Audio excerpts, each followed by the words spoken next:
Psychologist Ivan Pavlov trained his dog to drool. बहुत famous experiment है जहाँ पर एक साइकोलॉजिस्ट थे इवान पावलोव, उसमें वो कुत्ते को उसको खाना देते थे, उसके मुंह से पानी आता था, फिर खाने के साथ साथ घंटी बजाना शुरू कर दिया तो उसको पानी आता था खाने से, फिर कुछ दिन बाद खाना देना बंद कर दिया, खाली घंटी बजाना शुरू कर दिया तो उसके मुंह से पानी आता था। तो यही बता रहे हैं, एक सेंटेंस में पूरा एक्सपेरिमेंट बता दिया। साइकोलॉजिस्ट इवान पावलोव ने अपने कुत्ते को ड्रूल करना, मुंह से पानी निकालना सिखाया, ट्रेन किया, सिखाया भी नहीं, ट्रेन किया। और ये एक आध कुत्ता नहीं था, मल्टीपल कुत्ते थे जिनके साथ ये किया गया। पावलोव का कुत्ते फेमस हो गए क्योंकि उन्होंने साइंस को, पूरी दुनिया को सिखाया कि कैसे एक जानवर को भी आप एक बिहेवियर सिखा सकते हैं। Less known is what happened to the poor dog's years later. लेकिन लोगों को ये नहीं पता कि सालों बाद उन बेचारों कुत्तों के साथ क्या हुआ था। 1924 में एक बहुत बड़ा फ्लड आया था, बाढ़ आई थी लेनिनग्राड में, जहाँ पर वो पावलोव अपने कुत्तों को रखते थे अपनी लैब में। Flood water came right up to the dog's cage, several were killed. वो बाढ़ कुत्तों तक पहुँच गई, उनके लैब में पहुँच गई और बहुत से कुत्ते मर गए। The surviving dogs were forced to swim a quarter mile to safety. और जो बेचारे जो कुत्ते बचे वो अपनी जान बचाने के लिए क्वार्टर माइल उनको स्विम करना पड़ा, जो कि नेचुरल नहीं है, अपने आप को बचाने के लिए बहुत बहुत तैरना पड़ा। Pavlov later called it the most traumatic thing the dog had ever experienced by far. और पावलोव ने बाद में कहा कि मेरे कुत्तों को सबसे ट्रोमैटिक चीज़ जो एक्सपीरियंस करनी पड़ी वो ये थी, बाढ़ में अपने आप को जान बचाना। Something fascinating then happened. और उसके बाद कोई बहुत ही कमाल की चीज़ हुई। The dogs seemingly forgot their learned behaviour of drooling when the bell rang. वो कुत्ते भूल गए जो घंटे के साथ में उनके मुंह में पानी आता था, वो बिहेवियर भूल गए। Pavlov wrote about one dog 11 days after the flood water receded. Pavlov ने एक कुत्ते के बारे में लिखा 11 दिन बाद, बहुत दिन बाद नहीं, 11 दिन बाद जब हमने घंटी बजाई तो जितने भी कंडीशनड रिफ्लेक्स थे, कंडीशन रिफ्लेक्स वो होते हैं जो आप कराते हैं, जैसे हमारी बॉडी में उल्टी है या छींक है तो ये हमारे बॉडी का ही रिफ्लेक्स है, ये हमने सीखा नहीं है। तो बोल रहे हैं वो कंडीशन रिफ्लेक्स जो घंटी के साथ था वो सब खत्म हो गया। The animals again declined the food. और अब एनिमल्स ने जो भोजन उनको दिया जाता था उसको मना कर देते थे। Became very restless and continuously stared at the door.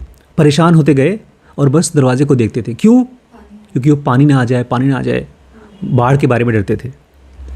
Ever the curious scientist Pavlov spent months studying how the floods change the dogs behaviour. और पावलोव एक बहुत ही क्यूरियस साइंटिस्ट था, वो जानना चाहता था कि आखिर इस बाढ़ ने उसके कुत्तों के साथ क्या किया। Many were never the same. बहुत से तो बेचारे हमेशा हमेशा के लिए बदल गए। They had completely different personalities after the flood. उनकी पर्सनैलिटी बाढ़ के बाद एकदम बदल गई। And learned behaviour that was previously ingrained vanished. और जो कुछ भी उन्होंने पहले सीखा था, सिखाया गया था, वो सब खत्म हो गया। He summed up what happened and how it applies to humans. और उन्होंने बाद में इसको लिखा कि कुत्तों के साथ क्या हुआ और इंसानों के ऊपर ये कैसे अप्लाई होता है। Different conditions productive of extreme excitement often lead to profound and prolonged loss of balance in nervous and psychic activity। अलग अलग कंडीशंस जो कि आपको एक्सट्रीम एक्साइटमेंट दे सकती हैं, जैसे कि एक बाढ़ एक एक्सट्रीम एक्साइटमेंट है। ऐसी चीज़ें जो भी आपकी लाइफ में बहुत बड़ा कुछ करती हैं, उससे आपके ब्रेन में, आपके नर्वस सिस्टम में लॉस ऑफ बैलेंस हो जाता है। आप नॉर्मल इंसान नहीं रहते, आपकी पर्सनैलिटी बदल जाती है। कोई भी ट्रॉमा, जैसे आपने मम्मी की डेथ को देखा, वो आपके लिए ट्रॉमा हो सकता है। मैं घर छोड़ के भागा ऑलमोस्ट 3 महीने तक, या मैंने सुसाइड करने की कोशिश की, वो ट्रॉमा हो सकता है। कोई भी ऐसा चीज़ जो आपकी लाइफ में इनग्रेन्ड हो गया, कभी भूलते नहीं आप। Scar, wounds heal, scars last. वो चीज़ जो एक बहुत बड़ा घाव दिया आपको, अब वो घाव तो ख़त्म हो गया लेकिन उसका स्कार बचा हुआ है। Neurosis and psychosis may develop as a result of extreme danger to oneself or to near friends, or even the spectacle of some frightful event not affecting one directly। और आपके अंदर में आ जाता है न्यूरोसिस और साइकोसिस। कभी देखा है किसी न्यूरोटिक को?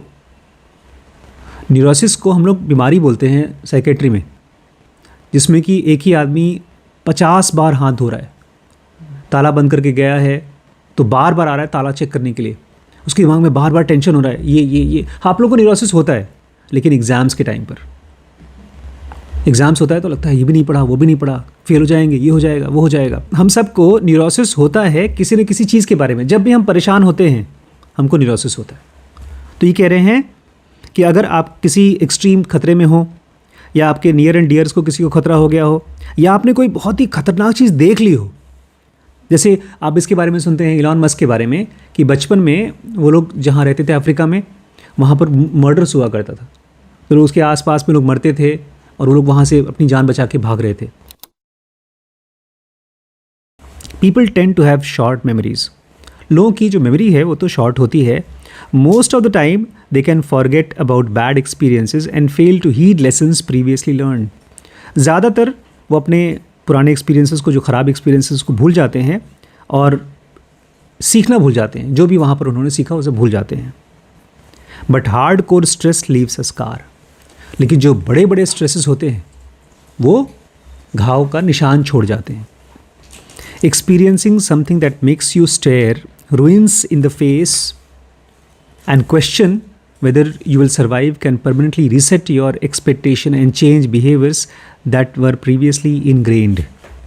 अगर आप कोई ऐसी चीज़ एक्सपीरियंस करते हैं जिसमें आपको बर्बादी को आंखों से देखना होता है, that makes you stare ruins in the face, बर्बादी को आंखों से देखना होता है, and question whether you will survive, और जहाँ पर आपको लगता है अरे मैं बचूंगा, can permanently reset your expectation. जब ऐसी चीज़ों को आप देखते हैं तो आपकी एक्सपेक्टेशन हमेशा के लिए बदल जाती है। A mind that is stretched by new experiences can never go back to the old dimensions. एक माइंड जो किसी नए एक्सपीरियंस से, खतरनाक एक्सपीरियंस से खिंच जाता है, स्ट्रेच हो जाता है, वो कभी भी पुराने डायमेंशंस में नहीं जा सकता। तो कहीं ना कहीं रबड़ की तरह है, जैसे रबड़ नहीं होता, खींचो वापस आ जाता है। लेकिन अगर किसी रबड़ को बहुत टाइम तक खींच के रखो तो उसकी वो स्ट्रेचेबिलिटी ख़त्म हो जाती है। It's why the generation who lived through the great depression never viewed money the same afterwards. इसीलिए वो जनरेशन जो ग्रेट डिप्रेशन में रही है वो कभी भी पैसे को उस तरह से नहीं देख पाई जैसे बाकी जनरेशन देखते हैं। अब यहाँ पर मुझे लगता है ना कि हमने कभी ग्रेट डिप्रेशन देखा नहीं, और ना ही तो हम लोगों ने अब पर्सनली यहाँ पर किसी ने भी .com क्रैश को देखा है, या इवन ये जो 2008 के बाद, अभी कोविड के बाद जो बड़े बड़े क्रैशेस आए, अगर किसी ने नहीं देखा होगा उसको, उसकी वजह से जॉब नहीं गई है, आपका पैसा नहीं लॉस हुआ है, तो आप इस चीज़ को नहीं समझ पाएंगे। लेकिन फिर भी हम पढ़ रहे हैं और हम सब ने कोई ना कोई तो झटका खाया है। और जैसे कि हम जिनोगा को पढ़ते हैं तो किसी का एक्सपीरियंस, किसी का नॉलेज हमें हेल्प करता है अपनी प्रॉब्लम से निकलने के लिए। मुझे लगता है कि अगर हम ये समझ जाते हैं तो हमारे को फाइनेंशियल डिसीजन लेने में या कोई भी अपॉर्चुनिटी और रिस्क को समझने में हेल्प होगी। इसलिए अगर मन कहता है ना कि अरे यार ये तो दूसरों की बात चल रही है, दूसरों की बात नहीं चल रही है, हमारी बात हो रही है। They saved more money, took on less debt and were wary of risk.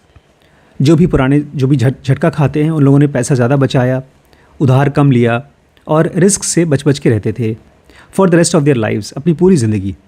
This was obvious even before depression was over. और ये चीज़ चलती रही, डिप्रेशन ख़त्म हो गया उसके बाद भी।